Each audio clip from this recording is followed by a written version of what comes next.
Hello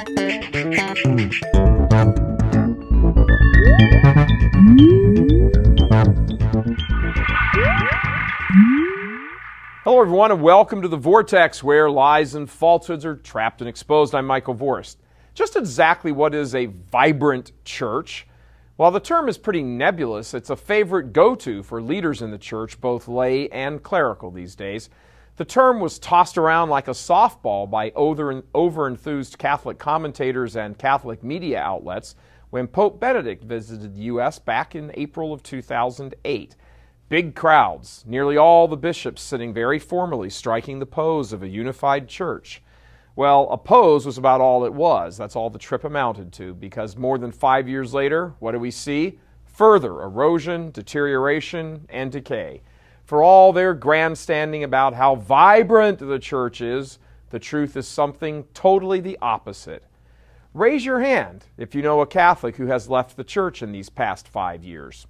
Yet there is this continual, silly public relations campaign spewing out of the bishop's headquarters in Washington, D.C. about how good everything is, about how responsible the church is toward her neighbors and helping her fellow man with social justice collections for overseas and yammering on nonstop about immigration reform. Yet in the middle of all this happy talk, not one word about the massive contraction the church is going under.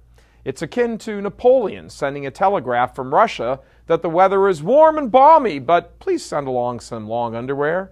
Come on, things are not going well in the church, not by any measure, and the silence of those who have the pulpits and microphones and internet sites to preach about these things and who do not are only making the problem worse.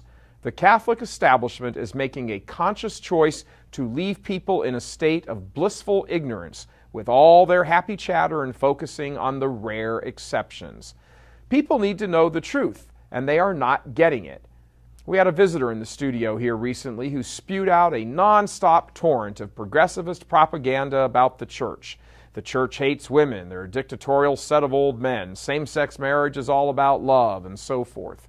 And here's the clincher. He's a former Catholic, and get this, was one of the members of his parish council before he finally slammed the door on the faith once and for all. I told him that based on what he was saying, he knew next to nothing about Catholic teaching, history, and the reality of the church. While he conceded that we here might know more about the faith than he did, it didn't really matter, he said, because we can't even be sure there's a God. Remember this man in your prayers. Under the veneer of all things being vibrant, there is a sick poison. But even more than this, there's not just the ignoring of this sickness, but an active campaign to actually paint an entirely different picture. What should one's attitude be is exactly the question. And for us here at churchmilitant.tv, we have answered that question to our own satisfaction, and it is this: to call it like it is. This mamby-pamby, effeminate PR speak has got to come to an end. No one likes to be lied to, and moreover, people have a right to the truth. God love you. I'm Michael Voris.